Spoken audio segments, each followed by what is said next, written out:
Hello, I'm Dr. Richard Harris, and welcome to Supplement Saturday, a segment where we go over some of our favorite supplements. And we're still in our workout series, so we're going to be talking about two supplements that we take for our workouts. And the first one is L-citrulline. L-citrulline is amino acid. It's produced in the body, so it's non-essential. We can make this one, but typically where most people get their L-citrulline from is watermelons. I love me a good watermelon. So how does L-citrulline help with our workouts? Well, it's converted to L-arginine in the body, and it actually increases L-arginine, which is another amino acid, more than by taking L-arginine by itself. And how does that happen? Well, because L-arginine will get metabolized in the liver once you take it. So it's what we call a first pass effect, while L-citrulline doesn't do that. And so, okay, L-citrulline gets converted to L-arginine. Well, how does that help me with working out? It increases levels of nitric oxide. And nitric oxide is a molecule that has a lot of different signaling properties.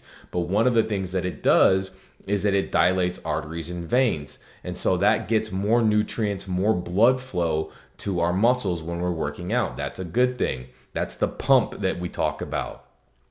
And it may increase exercise capacity. There's some data that shows that, and there's some data that shows it enhances the use of other amino acids, specifically branched chain amino acids during exercise. So that can help with fatigue. L-citrulline is also involved in the urea cycle. The urea cycle is how we remove certain toxins like ammonia. Ammonia tends to build up when you're working out in your muscles, and that can cause fatigue. So removing that ammonia helps with muscle fatigue. And so most L-citrulline, the dose is around 2 grams per day. And it's one of these other things that's generally recognized as safe because it is a natural product that our bodies make. So anything that's natural that our bodies do make tends to have less side effects even with higher dosing. So the adverse effects with L-citrulline, it's usually, if it happens, it's GI effects. And that's, nausea, diarrhea, stomach upset. But that's also a low amount of that happening in the studies I looked at.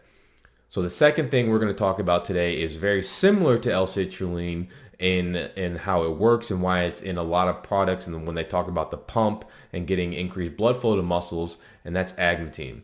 Agmatine is a byproduct of arginine. It also increases nitric oxide, so therefore enhancing your pump. But it does a lot of other really cool things. So it serves as a neurotransmitter, a brain chemical, so it helps our nerves talk to each other. And it actually modulates serotonin receptors, modulates NMDA receptors. NMDA receptors is actually what I studied in college. These are receptors that are involved with learning and memory. And so animal models show it actually improves learning and memory.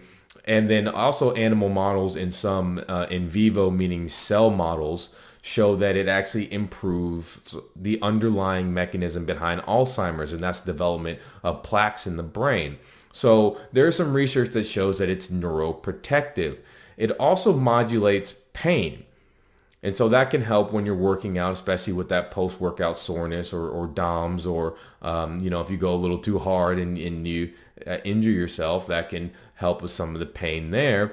And then there's some evidence that it may increase testosterone levels. That's not really a reason that I take it for, and I don't think that level of evidence is that great.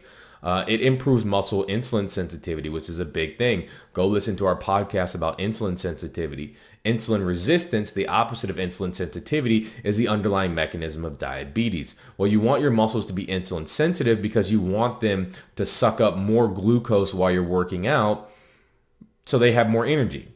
That gives you a better workout, gives you better, stronger muscular contractions. So that's a key function that agmatine has as well. So the dosing, you'll see anywhere from 500 milligrams to 2 grams in certain products. It just kind of depends.